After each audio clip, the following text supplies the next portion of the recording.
अगर आप जानना चाहती हैं कि कितनी अमाउंट की मेंस्ट्रुअल ब्लीडिंग नॉर्मल होती है, अगर आपको मेंस्ट्रुअल ब्लीडिंग बहुत कम होती है या बहुत ज़्यादा होती है और आप इस बारे में मज़ीद मालूमात हासिल करना चाहती हैं, आप देखिए इस वीडियो में शुरू से लेकर आखिर तक।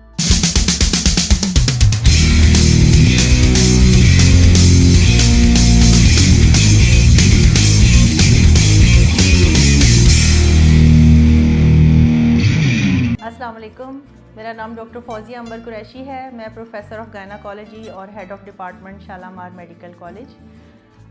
आज हम जिस टॉपिक पे बात करने जा रहे हैं वो है what is normal duration of menstrual period, यानी कि मेंसेस के दौरान ब्लीडिंग के लिए कितने दिन होनी चाहिए ब्लीडिंग, या क्या अमाउंट होनी चाहिए ब्लीडिंग की, क्या नॉर्मल है क्या नॉर्मल नहीं है, इस पे बात करनी है। देखिए व्यूअर्स, हर एक नॉर्मल लड़की को एक ख़ास एज के बाद, जो कि 11 से 13 साल या 14 साल की उम्र होती है, के बाद उनको रेगुलर मेंस्ट्रुअल पीरियड स्टार्ट हो जाते हैं। अब जब ये स्टार्ट होते हैं तो इसमें बहुत सारी नॉर्मल फिजियोलॉजिकल तब्दीलियाँ आती हैं। ज़रूरी नहीं है कि बिल्कुल एक सेट पैटर्न के साथ एग्जैक्ट पूरे 1 महीने के बाद मेंसेस आ जाएं और पूरे 7 डेज़ तक मेंस्ट्रुअल ब्लीडिंग होती रहे और उसके बाद वो स्टॉप हो ऑटोमेटिक, और that is of course considered ideal, but it may not be present all the time. कम से कम अगर किसी को 1 दिन के लिए भी मेंस्ट्रुअल पीरियड की ब्लीडिंग होती है तो उसको भी गायनोकोलॉजिस्ट नॉर्मल कंसिडर करती हैं, एज लॉन्ग एज उस खातून के अंदर या उस फीमेल के अंदर हार्मोन्स की मिकदार सही मिकदार में है, उसकी ग्रोथ अच्छी है और उसकी अदरवाइज रिप्रोडक्टिव और मेंस्ट्रुअल हेल्थ अच्छी है। और ज़्यादा से ज़्यादा अगर 7 डेज़ 8 डेज़ तक भी अगर मेंस्ट्रुअल साइकिल की ब्लीडिंग रहती है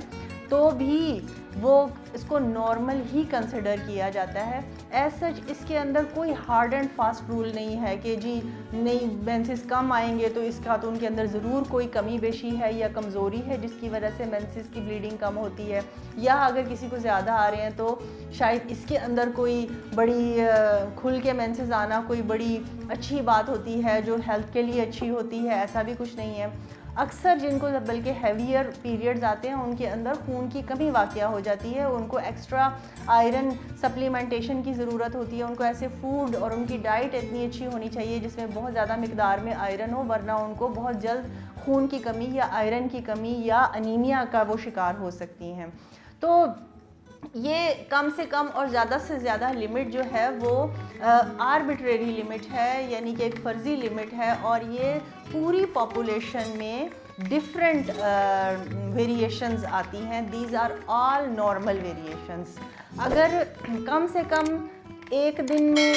1 आधे पैड तक की ब्लीडिंग होती है मेंसेस में और आते महीने बाद है रेगुलर, या कम से कम 22 दिन बाद या ज़्यादा से ज़्यादा 30-35 दिन के बाद पीरियड्स आते हैं तो ये भी नॉर्मल है। और अगर किसी को जल्दी यानी 20-20 21-21 दिन के बाद पीरियड्स आ रहे हैं और 7-8 दिन तक मेंस्ट्रुअल ब्लीडिंग हो रही है, थोड़ी सी हैवियर हो रही है, तो उसको भी नॉर्मल ही कंसिडर किया जाता है। और दोनों सूरतों में उनको कोई किसी किस्म के लॉन्ग टर्म कॉन्सिक्वेंसेस या ऐसे बीमारी वाले नताइज नहीं निकलते जिसको लेकर कोई अगली रिप्रोडक्टिव लाइफ में उनको किसी किस्म की कोई पेचीदगी या कॉम्प्लिकेशन का सामना हो। हाँ, अलबत्ता एडवांसिंग एज के साथ दरमियान में एक पीरियड औरत की एज की जो फेजेस हैं उसमें जो मोस्ट रिप्रोडक्टिव या मोस्ट फर्टाइल एज जो होती है वो 20 साल से लेके और तकरीबन 35-40 साल की एज के दरमियान होती है। इनके दरमियान सबसे मैक्सिमम ख़वातीन के पीरियड्स ऑलमोस्ट रेगुलर होते हैं, लेकिन उसके बाद जैसे जैसे एज एडवांस होती जाती है पीरियड्स के अंदर किसी किस्म की कोई वेरिएशन, कोई चेंजेस आना शुरू हो जाती हैं। तो